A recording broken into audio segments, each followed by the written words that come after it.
Hello everyone, good evening. और बिहार के चुनाव का परिणाम आ गया है। आपने मेरी वीडियो काफ़ी पसंद भी किया और अब दूसरे टॉपिक पे बात करते हैं। तो कई दोस्तों ने कहा कि अंता का जो बाई इलेक्शन हुआ है 2-3 दिन पहले 14 को, उसका भी रिज़ल्ट आया था, तो उस पर बात करिए। तो मैंने कहा बात उस पर क्या करना है। प्रमोद जैन भाया वहाँ से लोकल उम्मीदवार थे, वो लोकप्रिय भी हैं काफ़ी, वो जीत गए। वहाँ से 68,000 वोट उनको मिले, 15,000 वोट से वो जीते हैं। बीजेपी के प्रत्याशी मोरपाल सुमन को 53,000 वोट मिला। और हाँ, एक जयपुर NSUI के प्रेसिडेंट रहे जो नरेश मीना जी, जो एक स्ट्रीट फाइटिंग इमेज लीडर माने जाते हैं, काफ़ी उनका प्रभाव भी रहा है।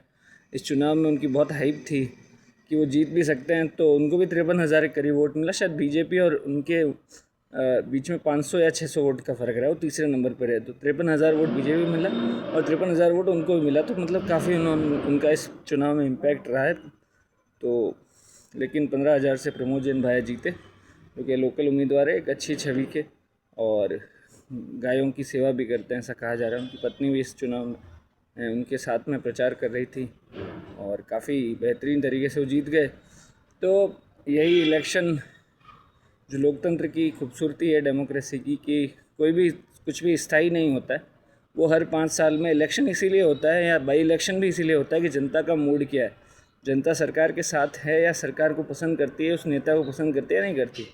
तो शायद भारतीय जनता पार्टी के प्रत्याशी और भारतीय जनता पार्टी की सरकार का जो भी काम रहा है पिछले 2 साल में, जनता ने शायद उसके लिए वो उससे खुश नहीं है कहीं ना कहीं, या फिर ये कहा जा सकता है कि जनता प्रमोद जैन भाया के साथ थी। तो वहाँ की वो रिफ्लेक्शन उसका इलेक्शन में दिख गया आपको।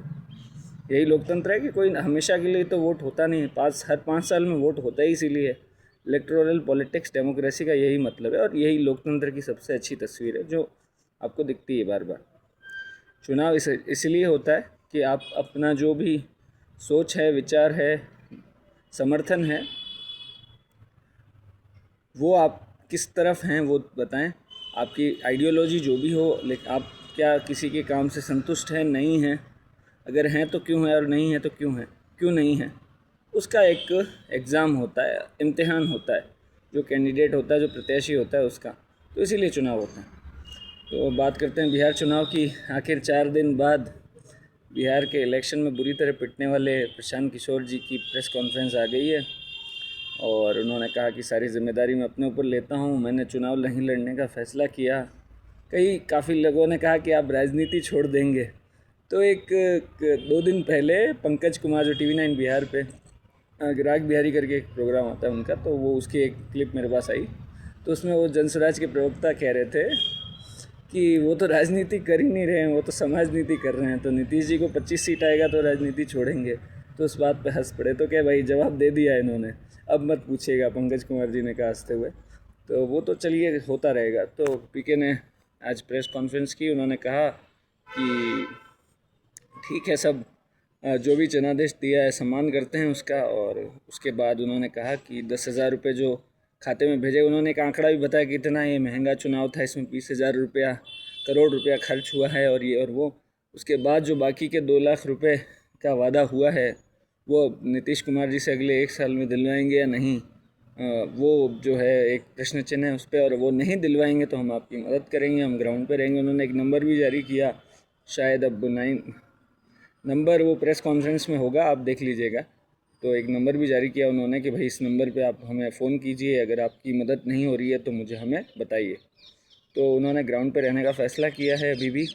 और फिर उन्होंने अभिमन्यु की कहानी भी सुनाई कि भाई अभिमन्यु को चक्रव्यूह में घेर के मार दिया गया था, लेकिन बाद में महाभारत जो है वो पांडवों ने ही जीती थी। तो अभी तक महाभारत ख़त्म नहीं हुई है, ये लड़ाई जारी रहेगी और जीत जनसुराज की होगी। अपने कार्यकर्ताओं को हौसला देने के लिए वो इस तरह की एक बात कह रहे थे, और देखते हैं क्या होता है आगे।